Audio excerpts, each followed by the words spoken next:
Once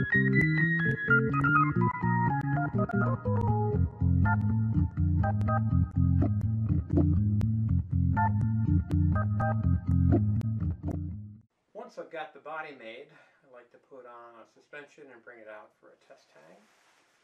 So what I want to do is to make some attachments at both corners here where I can attach the suspension and then hang it. The nature of these attachments on the corners are these loops that have a diamond head knot and a vinyl sheath and a loop. And when I make those, then I'll loop them through the webbing, diamond knot, through the loop. What the vinyl sheathing does is it protects the webbing, and then I will make the suspension to clip using a soft shackle sort of thing over this knot. So the first thing to do is to look at the making of one of these little loops with the diamond knot.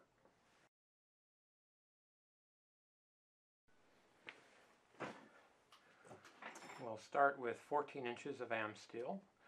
I've made a loop at this end that's about 1.5 inches from the base of the loop on, and this leg is beneath that leg. The needle is there simply to hold it in place to illustrate what I'm trying to do. I'll take this end and I'll lay it on top of the leg that this is under, so this is now over. Paste it out so that I have approximately 1/2 inch from there to there. And the next step is two things. I'm going to put a bite of this through this loop from beneath, and I'm going to take this line, which is again over the top of this, put it under this fella here, and then through that bite. So I'll just move that there, I'll hold it in place, take my fingers here, you get to see my hairy knuckles, and now we have that bite, and now we bring this and we put it through. It's an awful lot easier if you do it when you're not trying to film it. So now we have these. What we want to do now is to flatten this knot out in such a way that these ends sticking out are about the same length, and you can see that they are. And you can also see that there's a very nice symmetry to this knot. The last step is to take that end, bring it over the top of this and beneath, and then pull it up through a hole we will make in the middle. Likewise, we'll take that end, take it over the top of this, beneath, and pull it up through that same hole. To make the hole, use a little needle nose pliers. There's a hole that comes through. We can bring this one through. Needle nose. Actually, sometimes I can manage to do this, getting both of these things through at the same time. Now this one, over the top of that, beneath. And now use my needle nose to reach in there and get it also.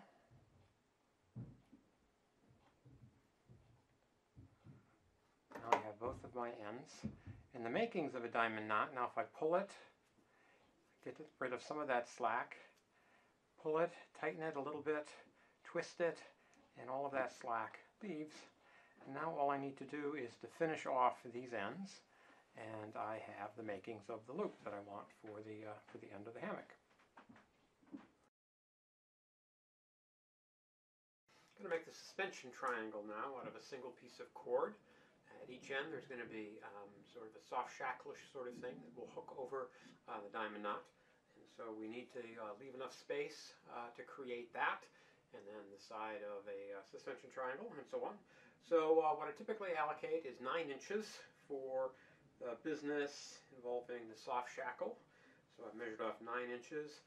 Then let's say 30 inches for one side of the suspension triangle. So I'll measure that out to 30. And now I'll measure out another 30 inches for the other side of the suspension triangle. And then I'll measure off another 9 inches. And so there I have marked off what it is that I need to create this. Cut it off. I'm going to be doing some berries on this line, so I want to do a taper. I lay it out. This is 8 strands, so I want to taper out about 4 of these. So I take a needle, and what I do, I pull out one of those, and I pull out those on that side.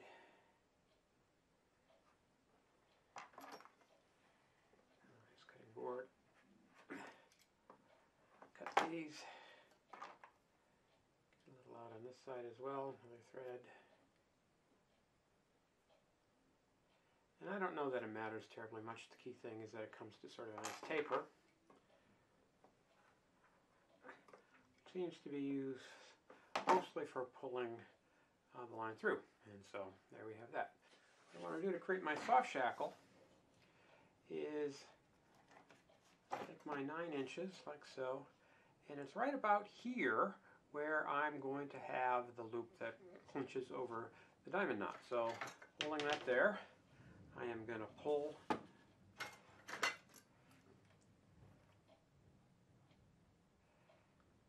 through.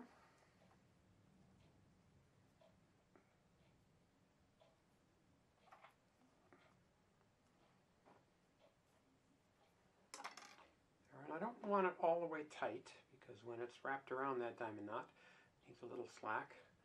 So that's about how much slack. And then what I want to do is I want to leave maybe 2 or 2.5 inches slack there before I bury it. I'm going to measure it. So there's 2.5 inches right about there. That'll do. And so now I'm going to do a lock brummel right here.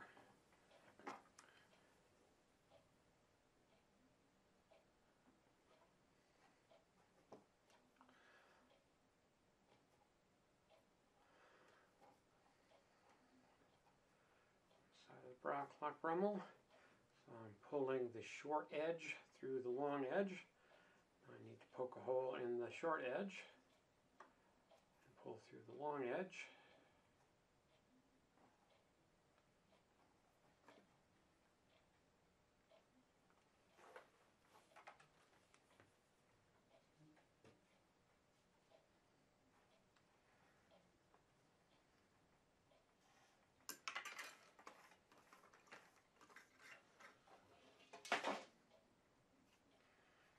There's my lock brummel. And now you see I'm going to be able to open this loop up, and I'm going to be able to put it over these knots. Put it over these diamond knots.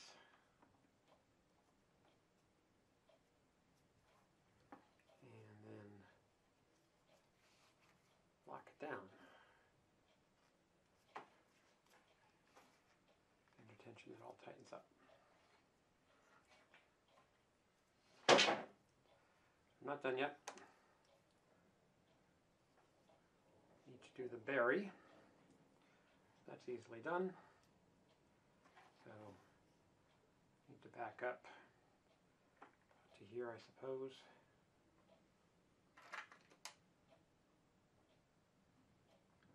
This loop turner is a really handy thing. Going, you can see it goes quite nicely all the way through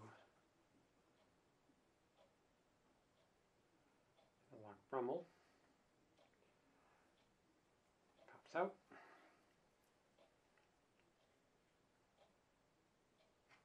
Put the taper end around the loop.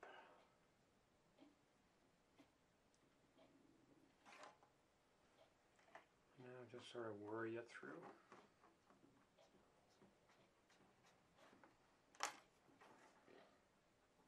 And make sure that it's pulled all the way on that end. And then just milk it out. And there we are. We're all done on that end. And now we just repeat the process on the other end, and we've got a suspension triangle. With the suspension triangle made, now we can attach it to the 2 diamond end knot loops. So here is the suspension triangle for the short end. So we'll take the soft shackle, open it up a bit, put it over one end, the other soft shackle, open it up, put it over the other end. What I want to do now is I want to attach a descender ring right at the apex of the suspension triangle. So I'm lining up the 2 endpoints of the webbing here, because what I want to do is I want to find out where the exact center of the suspension triangle is. Seems to be here. So now I can take my descender ring and just make a lark's head. Bring up that loop around and down, And now what I'll have is just exactly the right length on both sides to have equal-sided lengths of the suspension triangle. The poles that I get from Quest Outfitters are 18 inches long, so 2 of those mated together gives me a head end. It's perfectly the right length.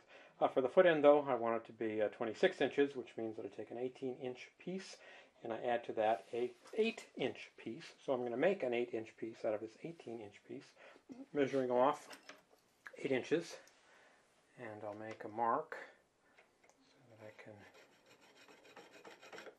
find that spot again. And I have 2 cutters. Matter sliding this along, getting the tube cut aligned with the point that I just made. Just a little bit of pressure, not a lot. Twist around a couple of times. Then you twist, create a little more pressure, twist around a couple of times. Twist.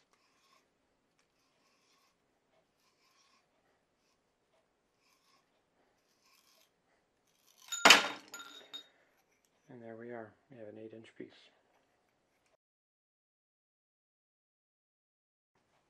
So this arrangement with the soft shackle and the diamond knot makes it easy to attach and disattach the suspension, which for the normal user, he's not going to need to take it on and off. So the truth is that I do things this way because it makes it easy for me. So when I make a hammock and I have already built a suspension triangle, all I need to do to hang the hammock is to build these things, to build these loops and put on the suspension triangle. And then to the other end of a ring like this, then I can put the end of a whoopee sling if I want, or just a piece of cord, and do whatever it is that I take it out to the tree. Still, it's a handy sort of way to approach things, and I like it.